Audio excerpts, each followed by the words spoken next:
ازيكم يا بنات، عاملين ايه؟ اهلا بيكم في فيديو النهارده مهم جدا لكل بنت بتدور على التخسيس وهدفها ان هي تخس من منطقه معينه، وبتحاول تخس من اي منطقه، سواء اعلى الدراع، سواء الفخذ، سواء اي منطقه، سواء الكرش، اي منطقه في جسمها، ومش عارفه ازاي تتعامل مع الموضوع ده. في فيديو النهارده هخلصك من الموضوع ده واعرفك ازاي تتعاملي مع الخسسان من منطقه معينه، وهل فعلا ممكن تخسي من منطقه معينه ولا لا. تابعي معايا الفيديو علشان اعرفك تعملي ايه. طيب خلينا الاول نتكلم، هل فعلا لو انا عندي مشكله معينه في منطقه معينه ونزلت اتمرنت او عملت دايت، المشكله دي هتخس لوحدها ولا ايه اللي بيحصل؟ غالبا ناس كتير بتيجي وبتشكي من الموضوع ده، ان هي بتكون نازله الجيم علشان تخس من منطقه الدراع، فجاه تلاقي ان هي بتخس من منطقه الوش او من اي منطقه تانية في جسمها هي مش عايزه تخس منها. بتبقى مثلا عايزه تخس من منطقه البطن، تلاقي نفسها بتخس من منطقه الرجل. طب ايه الحل في الموضوع ده؟ ايه الحل؟ مفيش حاجه اسمها انا نازله الجيم علشان اخس من منطقه معينه وفعلا جسمي يستجيب لكده واخس من منطقه معينه. مفيش حاجه اسمها كده. ولو المدرب او الدكتور او المدربه قالت لك كده يبقى فعلا هي بتضحك عليكي. ولكن في حاجه اسمها ان انا احط دايت او نظام غذائي معين امشي عليه، ونظام تمرين معين امشي عليه، فعلا يحسن لي جسمي ويعالج المشاكل اللي عندي. طيب المشكله اللي بتحصل لك ان انت بتنزلي الجيم، تفضلي تجري على المشايات او تفضلي تجري على العجل او تلعبي كارديو علشان تخسسي المنطقه، فجاه بتلاقي وشك نزل، المناطق اللي انت عايزاها ما تخسش بتبدا تخس. طيب الجسم طبعا مش عارف انت بتعملي ايه. اول حاجه، انت لما بتنزلي الجيم وبتعملي عجز في السعرات الحراريه، اللي هو الاكل اللي انت بتاكليه، بتاكلي اكل قليل، ده اسمه عجز في السعرات الحراريه. جسمك مش عارف انت بتعملي ايه. انت النهارده جسمك بيحتاج 2000 سعره حراريه، انت بتاخدي له 1500 سعره وبتروحي الجيم تحرقي. هو مخزن الدهون دي علشان لا قدر الله لو حصل اي وقت انك تمنعي عنه الاكل، يبدا يستخدم الدهون دي كمصدر للطاقه، ويبدا يستخدمها كمصدر للطاقه حسب بقى انت جيناتك. واحده جسمك بيخزن في دراعك، واحده تانية جسمها بيخزن في منطقه البطن، واحده تانية بيخزن في منطقه الرجل. كل بنت وليها جينات مختلفه، بس غالبا المشكله كلها ان الجسم بيكون مخزن دهون علشان لما يخش في مرحله صيام او انت تمنع عنه الاكل يبدا يستخدم الدهون دي. فلما انت بتنزلي تتمرني وبتعملي عجز في السعرات الحراريه، هو مش بيكون عارف هو حاطط دهون كتيره في منطقه الدراع او في منطقه البطن، لا، هو اول حاجه بيبدا ينزلها من الوش، يعني منطقه الوش اول حاجه بتبدا تنزل في الجيم.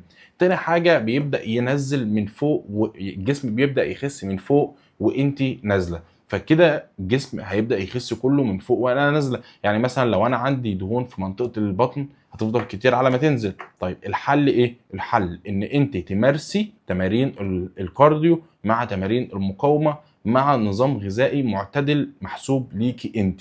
طيب ازاي؟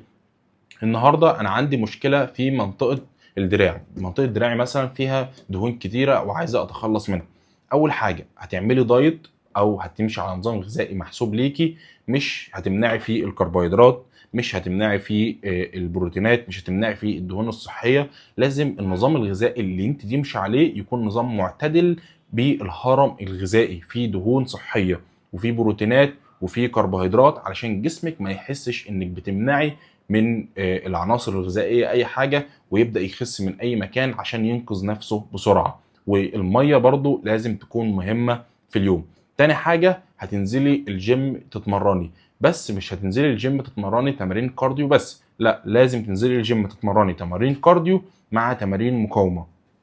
والافضل انك تعملي جدول خاص ليكي مكون من 3 ايام او 4 ايام او 5 ايام او حتى 6 ايام، ويكون جدول مخصص للتمارين المقاومه. تمارين المقاومه دي اللي هي تمارين اجهزه الحديد. طيب تمارين اجهزه الحديد دي مش هتبني لك عضلات خالص، بل بالعكس دي الحاجه الوحيده اللي بتبدا توزع لك الدهون في الجسم. يعني بتخلي منطقه الدراع لو فيها دهون كتيره تنزل، تبقى متناسقه في الجسم. لو عندك منطقه الرجل فيها دهون كتيره تبقى متناسقه في الجسم. لو منطقه البطن فيها دهون كتيره تبدا برضو تبقى متناسقه في الجسم. يعني كده عندك حلين: اول حل انك تعملي دايت وتعملي اكل محسوب من السعرات الحراريه وفيه جميع عناصر الغذائيه. تاني حاجه انك تنزلي الجيم، بس ما تلعبيش كارديو بس، لا لازم تلعبي حديد تمارين المقاومه، وتلعبي بعدها تمارين الكارديو اللي هي بتحرق دهون. يعني كده انت بتلعبي في الجيم حاجتين: اول حاجه بتعملي تناسق علشان جسمك يبدا يوزع الدهون في الجسم، منطقه الدراع العب دراع، منطقه الصدر العب صدر، منطقه الظهر العب ظهر، العب كل جسمي. مفيش حاجه اسمها ان هيطلع لي عضلات زي الشباب، انت اصلا ما عندكيش الهرمونات اللي بتطلع العضلات زي الشباب، لا بالعكس جسمك هيكون متناسق وهيبدا جسمك هيبدا يوزع الدهون على باقي الجسم. كده هتبداي تتخلصي من الدهون المتراكمه في منطقه واحده. غير كده جسمك هيبدا يخس من مناطق عشوائيه ومش هيبقى عارف انت عايزه تعملي ايه. طيب منطقه البطن من المناطق اللي بتنزل بصعوبه جدا جدا جدا، لان الدهون اللي فيها بتكون دهون عنيده وبتنزل اخر حاجه. الدهون لما بتيجي تتكون في الجسم بتتكون عن طريق شكل، يعني بتكون حاجه ضعيفه حاجه قويه حاجه اقوى، فبالتالي الدهون اللي بتيجي تنزل بسهوله بتكون دهون الوش دهون الدراع، لان دي دهون خفيفه جدا بتنزل بسهوله. طيب الدهون اللي موجوده على منطقه البطن دي بتكون دهون عنيده مش بتنزل بسهوله. طب نتخلص منها ازاي؟ لازم نصبر نصبر نصبر. الجسم بيفضل واحده واحده بيحول الدهون العنيده دي لدهون اوليه، دهون ثنائيه، بعد كده دهون اوليه، وبعد كده يبدا يتخلص منها خالص لما يحس ان خلاص ما عادش اي حاجه في الجسم يبدا ياخد منها غير المنطقه دي. يعني كده انت عندك 3 حلول تمشي عليهم علشان تتخلصي من الموضوع ده نهائي. اول حاجه الدايت، تاني حاجه التمرين، تالت حاجة الصبر. يعني لو جسمك بينزل من منطقة معينة لازم تصبري، وهيبدأ يتخلص هيبدأ يتخلص من المنطقة اللي انت عايزة تخس منها. بس لازم تتمرني ولازم تكوني ملتزمة على ال3 حاجات دول، والصبر أهم من التمرين وأهم من الدايت عشان توصلي لأحسن نتيجة ممكنة. لو عندك مشكلة معينة اكتبها لي تحت في الكومنتات علشان أنا برد على كل الكومنتات. ولو عندك مشكله معينه غير كده وعايزه تتخلصي منها قولها لي في الكومنتات وهعمل لك عنها فيديو. ما تنسيش تشير الفيديو ده مع حد من حبايبك برضو عنده نفس المشكله، وما تنسيش تعملي سبسكرايب للقناه علشان يوصل لك كل الفيديوهات اللي جايه. انا كابتن عزو، سلام.